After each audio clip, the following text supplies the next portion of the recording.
What's up, foosball fans? It's your buddy, 5 Hour Doom. Just wanted to give you a little update on this past week's foosball. So I had a pretty good week foos. It was pretty fun. So on Wednesday night, there was DYP, and it was like the smallest DYP. It was a mega DYP. It was the smallest mega DYP I've had in a while. It was pretty fun, though. So this guy Dave that's been running these tournaments at Grady's has this table. It was basically his home table, and he put it in this bar in Ferndale called Dog and Pony Show. And he decided to have a little DYP and limit it to 8 people because it was like a single table. So I went up there and checked it out, and it was pretty fun. He had some people I hadn't seen before. There was like a couple guys he works with. One guy had a pretty good pull shot. His name was like Sentinel or something, but he was a nice guy. Had a really good pull shot, and the DYP ran from like 7 to 10. Just did a mega with 8 people. It was pretty fun. It was like me, Dave, Jim, Brian Bennett, and then basically all these other randos that I hadn't seen before. One guy was all into. I was getting the exact reaction I love from the aerial, where it's like, "Wow, aerial!" You know what I mean? This guy hadn't seen it before, so that's always really fun. And I ripped a bunch of aerials. So I ended up streaming it. I also signed up for the service called Restream, which you pay for it, and then it basically what it does is you can have one stream and it'll post to multiple platforms. So now I had to go into 3 different places. It was going to Facebook, YouTube, and Twitch. So that was really neat. I thought about signing up for that for a while, and finally bit the bullet and signed up for it. So that's pretty cool. So now I can stream to 3 different platforms. And I made a post earlier this week talking about this little trick with my GoPro where I can plug in like a cutoff headphone jack and it'll mute the audio. So if there's any bar music, you get a copyright strike, and basically they just kill your video so nobody can watch it. So my plan this weekend, and at that bar, they had music playing, but it was super low. So luckily, the stream stayed up, and it was pretty cool. The Facebook one kept getting reposted. If you see these things keep getting reposted, it's because the service like disconnects and reconnects.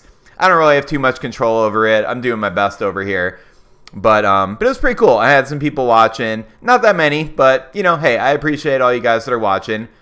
I was actually surprised, like, the one thing that's kind of surprised me about putting my stuff out on these different platforms is the engagement I'm getting on YouTube is actually better than I thought. It's kind of interesting because, like, Facebook is just like foosball world. Like, everybody's on Facebook, and, I wish I had more people subscribing to my stuff on Facebook. Like Inside Foos will post somebody like shooting a straight, and it'll get like 3,000 likes. I'm posting a video, I get like 2 likes. But hey, man, that's okay. I'm trying to build up my channel and all that. And I do appreciate you guys. Please hit subscribe. Please hit follow. All that. I really do appreciate it, and I see it, and I love you guys for it. But yeah, so it's cool. So I had it posted in those 3 places. I get some different people watching on YouTube, which is pretty cool. Actually, I've had a couple people comment on my YouTube where I'll be like talking about defense, and they're like, I have no idea why YouTube recommended this to me, but I love it. Keep it up. So that's really neat. So if I'm getting any randos watching these on YouTube, I really appreciate you guys. I think it's really neat. So the Dog and Pony Show DYP, it was interesting. The table was good. It was like a nice brand new table.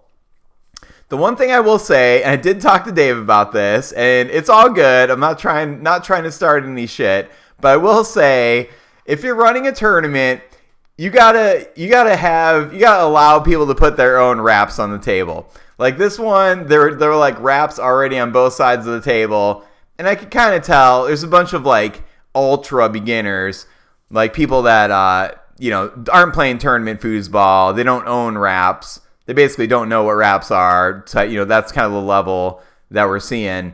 So I wasn't just going to get up there and just rip the wrap off. Also, if you've played on tables where the wraps are really old, I think you know what I'm talking about. You rip it off, you're going to have a hard time putting that wrap back on. It's like, it like all rips off itself. You know what I mean? It's kind of a nightmare. I don't even know if they're rubber bands. You know what I'm saying? It's just like, it's on there. You probably take the little glue part at the end. You take that little strip off and just like tack it on there, and it's like permanent.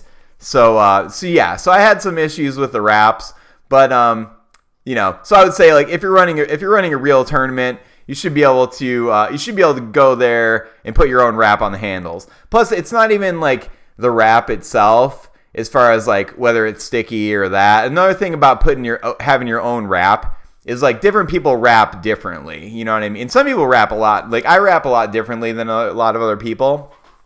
Because the way I wrap is I start in the middle of the handle and I go up.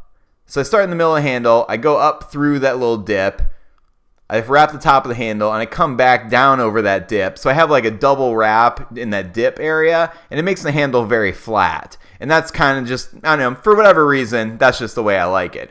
Other people might like it, they might accentuate the dip, you know what I mean? Put like more wrap on the top and more wrap on the back and really make a huge dip. Just like if you're putting your hand in there for the roller or whatever.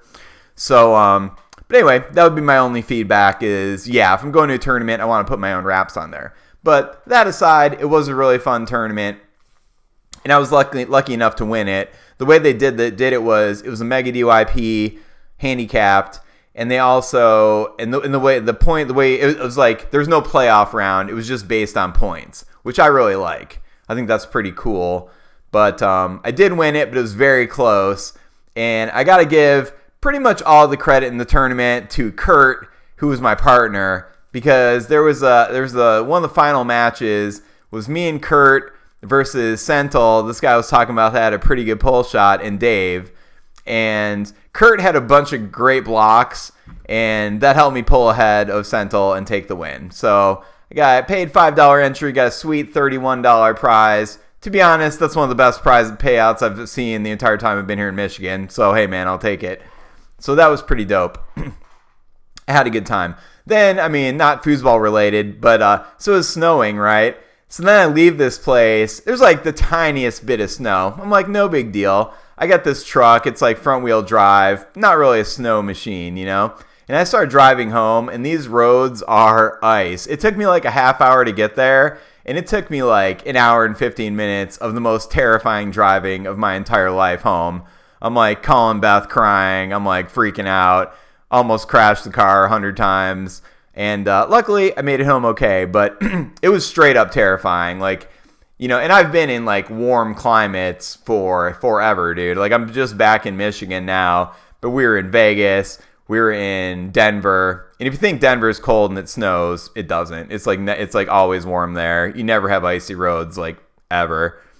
And then I was in Dallas. I don't think those roads have been icy ever. Well, actually, they had this like winter Stormageddon or something where like it was pretty cold for a few days and it was like icing over everything and the entire city just shuts down. Like nothing's open. That's kind of the level of how it works out there. Here, it gets all icy on the roads. Nobody cares. Everybody's kind of dealing with it. So anyway, I drove home like 5 miles an hour and eventually I got there and it was pretty nice that I survived and I was very happy about that. Then I didn't play the tournament at Grady's on Friday night.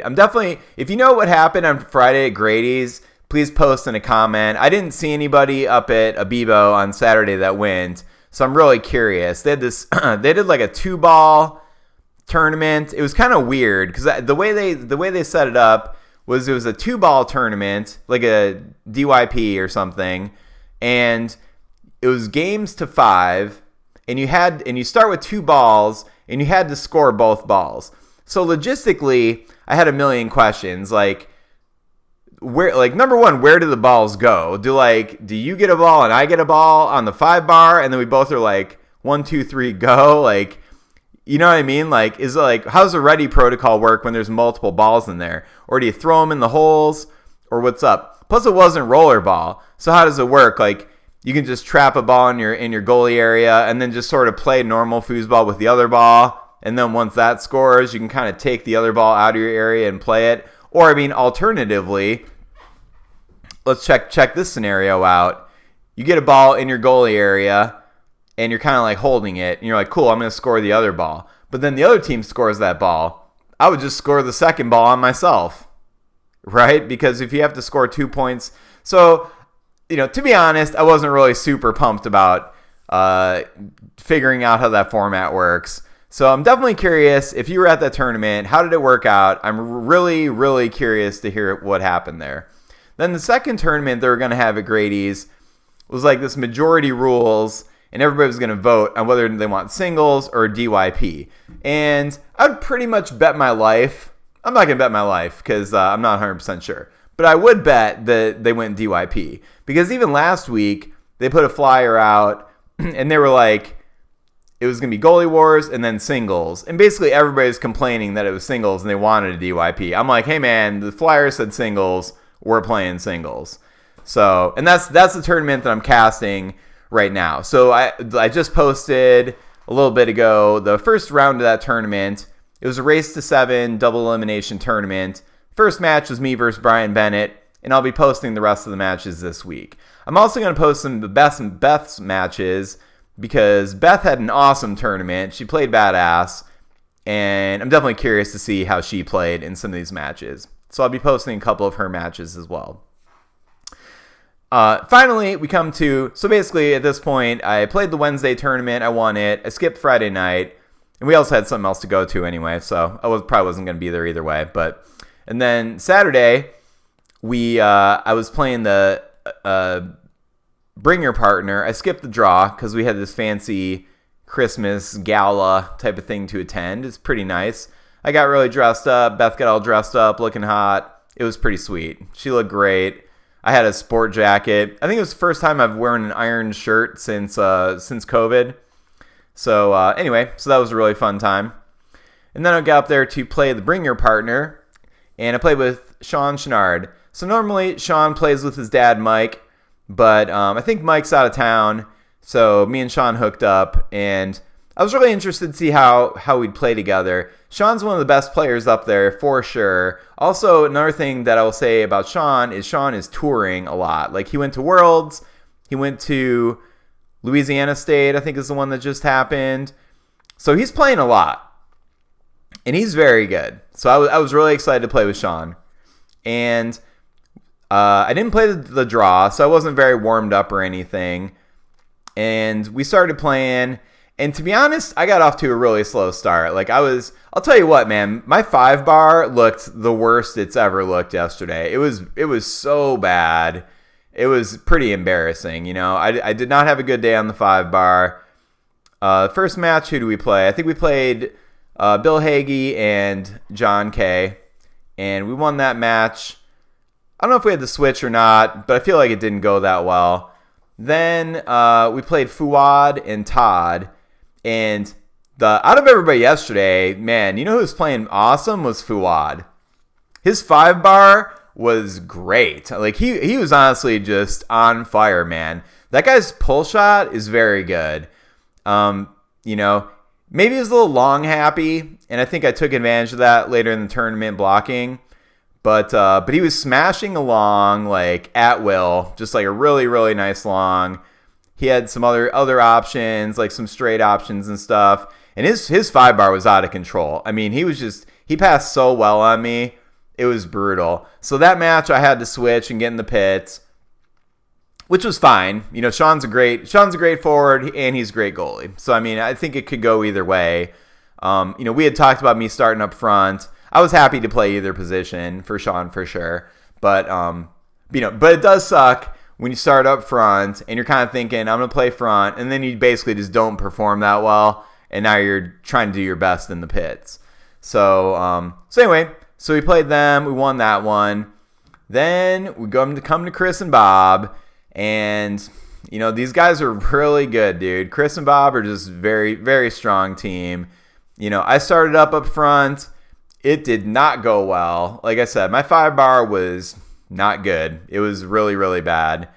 And we switched, and Sean played some front, and he was doing really good. I think we won one game that match. I'm not too sure, but we ended up losing the match. So that's cool. Then in loser's bracket, that was top of winners. Then loser's bracket, we had to play Fuad again. And man, Fuad was just playing really good. I think I started out up front again. We had to switch. I was in the back. And I did have just an incredible run in goalie, dude, where I was just blocking out of control. Like, I think I blocked Fuad like 10 times in a row at one point. It felt amazing. Like, People kind of think of me as a forward. A lot of times up there, I'm playing forward most of the time. So it is really fun to jump in the pits, throw some passes, slop some 2-bars in, and occasionally get on a roll blocking. And I had quite the streak blocking Fawad there for a minute. It was really awesome. It was very satisfying. So we ended up getting out of that match alive. But Fawad and Todd played fantastic. Also, Todd was playing great, man. I watched the match with him, and him and Fawad played Bill Hagee and John Kay, and Todd hit like 7 out of the pits in 2 games. It was incredible. I mean, some of them were like slop, but you know how the 2-bar is, dude. Just hit, basically you hit it hard, good things happen, and he was hitting it hard, and he had some really nice clean shots. He had some ones that kind of slopped in. But you got to give credit to the guy for just smashing the ball. You know what I mean? Like, you don't get those slop victories if you're not smashing the ball. Slop comes from hitting the ball freaking hard. So he was just dominating out of the pits in that game. And we had quite the battle with Fawad and the Todd and the losers. And luckily we came out on top. Then came to the finals. Us against Chris and Bob again. I was not feeling good about it at all. I was like, I was just like, I don't know what to do, man. And like last time we played, in the winners bracket, we played those guys, and I started up front, did not do well. Then Sean went up front. He did a lot better than me, in that first match. So we started out that way with Sean up front, me in the pits in the finals. And we started out in like, I don't know, maybe 2-3 balls in, I don't remember. But Sean was just like, you want to switch? Maybe. And I'm just like, maybe, man. You know what I mean? Like, I was just like, I wasn't feeling very good about my game. It wasn't, my 5-bar wasn't looking good. It just was not working out very well for me that far in the tournament. But somehow, some way, I just started smashing, dude. And I had quite a good run up there. My 3-bar was just on freaking fire, dude. I was hitting these deep pull sides. Another thing I was doing on Bob specifically is I started hitting these short pull side middles, and maybe that was really the key to victory. Because like I don't know how many of them I hit over the course of those couple matches, maybe just like 3 or something, but it felt pretty good because I'm just in my full rock and just like I'm hitting the middle. But instead of hitting a straight on middle, I would just kind of go a little bit more to the pull side. And I think that is something interesting for you to think about, especially if you're shooting a roller and you're hitting one side way better and way deeper than the other side. Because like when I'm playing Bob, I think basically like he's kind of racing me for sure. Luckily I've been doing the rock and like it's just been smooth enough to where I've been able to score some on him. But he will be tighter on the pull side than he is on the push side for sure. So like if I hit a pull side, I have to hit it really deep because he's already over there, and then he'll kind of race me over there. And he's out there pretty deep, you know what I mean? But the thing is, like if you're shooting a roller and you're hitting one side really good, then a lot of times what happens is like a defender will block you, but they'll have like their one guy like way out there on the long, and then the other guy might be on the middle, So if you can just hit that middle just a little bit off center, it can really work out. So I hit a couple of those on Bob. That was pretty huge. Another thing that I only hit one of them, but I thought about it leading up to the tournament, and I did bust one sweet one out. I had another one I tried, and it was open again, but I messed it up. But that was a slingshot. Because what happens with Bob is Bob will, he's very aware of my dink. You know what I mean? So he knows the dink is coming. When I get that ball on the near side of the goal, he's guarding it pretty hard. But he's guarding it pretty hard with his 2-bar. And then his 3-bar is more like in the middle of the goal to like block a push kick, in that type of position. I'm not saying I'm like doing a push kick very often. But that's kind of the way the setup is he has that 2-bar in front of the dink, 3-bar farther back in the goal. So what does that leave? It leaves that gigantic slingshot, you know what I mean? So I absolutely smashed one of them on him, and it felt pretty good. And like I said, there was another one that was open. I went for it and like hit the wall or something. So that was a real bummer. But yeah, I shot really good. And, we had to switch and stuff too. Like, it was, man, you play those guys, it is an absolute battle.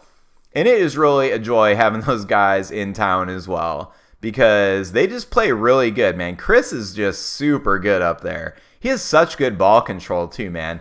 Like, some of the stuff he'll do is he'll just like catch it and immediately pass it. You know what I mean? Like, it'll be bouncing around and it'll just like land on his 5-bar and it's like, blah, he'll just do like this bounce wall, just like instantly, like no time at all. He passes near wall and far wall, and that's just like, I don't know, it's just interesting. You know what I mean?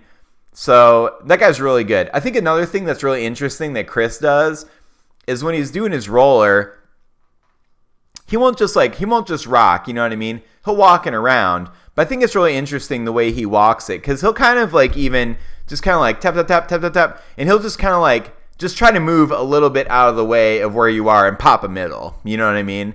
So I think that's kind of an interesting strategy. Is just like, you see the guy and like you think he's kind of on the middle. You just kind of walk it over like a tiny bit and just whap, pop it. You know what I mean? So those guys are interesting to watch. They're really good players. Bob is always a threat out of the back. Their passing is on point. Bob will rip him out of the pits for sure. So anyway, so you'll see how the finals went, but it was very exciting, and I can't wait to stream those matches. But actually, whatever. I'm just gonna tell you what happened. We beat them. What's up? It was awesome. Oh, dude, I felt so incredible. We won the first match, and I was like, oh man, giving you guys a sweat this week. You know what I mean? Because honestly, normally, like, I haven't been doing that good against Chris and Bob. I haven't won a match against them in some time. You know what I mean? There's a streak where me and Beatty won like 5 weeks in a row. And I kind of thought I'd just like crack the code. Like, yes, I've done it. You know what I mean? And that was when my 3-bar was really struggling. And I'd finally just started to shoot a little bit better and been able to score on Bob. Because there was a while where I just could not score on this guy, dude. His defense was just too nasty. But lately I've been switching, and also when I first got back to Detroit, when I started playing these tournaments, I was doing like a sit still roller, because I hadn't been playing that many tournaments before that, but I did play pretty much the best tournament of my life in Texas State a couple years ago, where I beat some like top pro masters, and I just had like an incredible open singles run. I got like 5th, 6th in open singles, and beat a lot of good people along the way. At least like 2 pro masters, and then just like other pros. Like, it was a really good tournament for me. And I was doing a sit still roller. So from that point on, I was kind of like, sit still roller, man. That's the thing for me, I'm not giving away as many tells. I can just like explode to the hole, that type of thing. But lately it hadn't been working as good. So I started going to the full rock a little bit more. And I'll tell you, man, it's been really working for me lately, just going to that full rock. So it's interesting. You can definitely shoot the shot either way. But lately the full rock's been working, and it really worked well yesterday. So I wasn't playing that great the whole tournament, but against Bob and Chris, my 3-bar just lit up. I was hitting deep pull sides, hit some of those short middles, hit some push sides, and, you slop a couple in and boom, win the tournament. So played 2 tournaments this week. Draw on Wednesday, won that. Another one Saturday night, played the Bring. Me and Sean won that. So pretty badass. Thanks for playing with me, Sean. I had a great time. We'll do it again at some point. Although Sean is smart, and he pointed out, like, we shouldn't really even be playing with each other every week. You know what I mean? Like, it's not like we don't have like the deepest talent here in Michigan, Like, Chris and Bob are good. I'm talking about like at Abibo. Well, I mean, honestly, across the whole state, dude. Like, if you look at that video I posted from Ray on Saturday night, there's one table, in forward Todd Lafredo, in back fucking Tom Spear, guy that introduced me to tournament foosball, and one of the most badass foosers I've ever seen in my life, for sure. What a badass.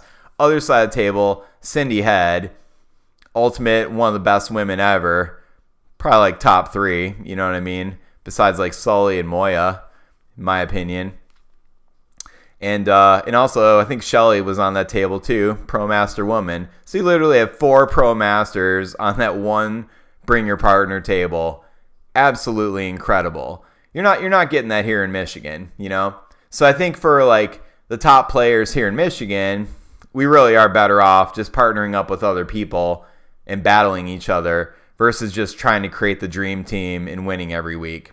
So I think Sean's right to say that, and he's also really smart to say that. I would rather battle him each week than be on the table and not have to battle him, because he has great defense, he has great offense, and obviously it was really sweet playing with him, but I'm looking forward to battling him on the other side of the table next week and beyond.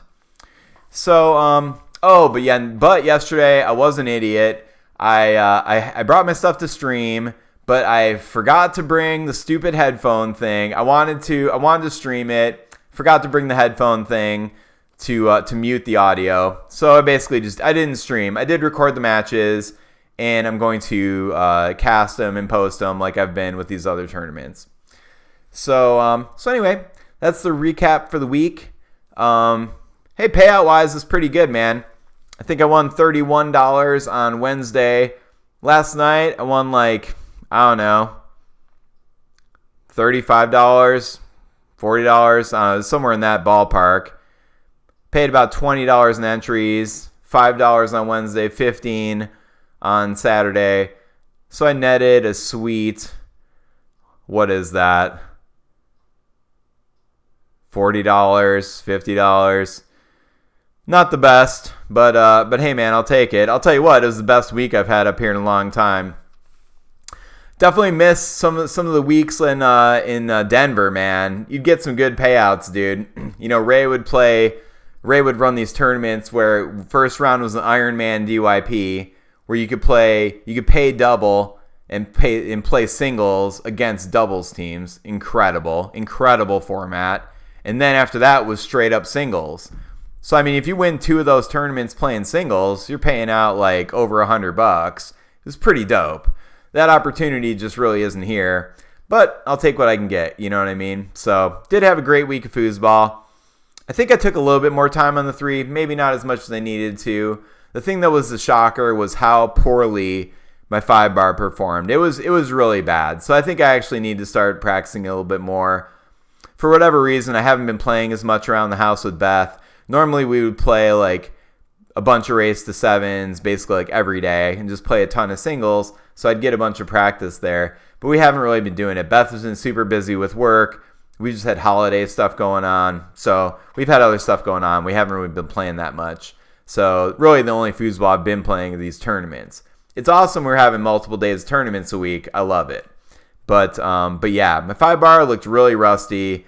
And when your nickname is 5-bar of Doom, you don't want your 5-bar to be rusty. So I need to step it up there. I was happy to see that my 3-bar kind of overperformed in the finals yesterday. That felt amazing. And yeah, it was just a really fun week of foosball. It was great to see all you guys out. I had a blast.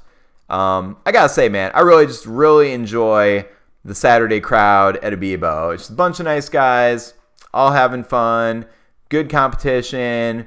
People have good attitudes, and we just played a lot of really good matches. So I had a blast, and I'm looking forward to next week. Next week, I don't know who my partner is going to be yet, so we'll see what happens. But and also, I'll try to remember, to bring the stupid headphone thing so I can stream it. I'm also considering starting to practice a little bit. Like, I never do it. I don't want to do it, but I know I should. And if I want to improve, which, I mean, I'm playing so much foosball and casting so much foosball, it would be nice if I actually tried to play good. So I think I might start practicing a little bit. If I do, I'll stream those sessions as well. What I'm thinking I might do is just start doing like 15-minute sessions, and I'll come up with some sort of essentially a workout, basically. You can follow I would follow like a CrossFit kind of model. So like the way some of these CrossFit workouts are, they do these like AMRAP workouts, and AMRAP stands for as many reps as possible, and then they'll set like a time window. And they'll kind of have like a series of exercises, 10, 10 burpees, 10 box jumps, 12 calorie bike. And then you kind of just cycle through that as much as possible. So I think as far as like a foosball workout, you could basically do the same thing, like 15-minute AMRAP, 5 pull side rollers, 5 push side rollers, 5 middles, maybe mix in some 2 bars or whatever. I can like structure a workout like that, do it for 15 minutes, and just kind of see how it goes. I think that would really benefit my game. I don't feel like doing it. I hate practicing. I never practice ever. I love having Beth here. Hey man, it's awesome having a foozer as your girlfriend or wife, that wants to play, because we can just jam on the table and it's great. But that's really the only foosball I play at home. So I might try to do some of these other workouts. And if I do, I'm going to try to stream them. And hopefully that's another thing you'd like to check out once in a while. I'd love to hear what you think about it. But anyway, this is just my recap of foosball for the week. I appreciate you guys for watching. I appreciate all the comments, the new subscribers. On YouTube, I'm getting pretty close to 200 subscribers. I need to hit either like 500 or 1,000 to monetize the channel. So I'm a long ways off, but if you are watching this on YouTube, or if you have a YouTube account, if you could click that subscribe button, I'd really appreciate it. On Facebook too, you can, if you follow my page, I really appreciate you. If you see a match that you really like and you'd want to share it, maybe with a friend or a foosball group that might appreciate it, I would really appreciate that as well. So anyway, thanks guys for watching. I really enjoy all the interaction we have online, and I really enjoy reading your comments. I enjoy getting messages from you guys. So keep it up, and thank you so much for watching, and I'll see you this week for some more foosball. Have a great week, and kick some ass on the tables.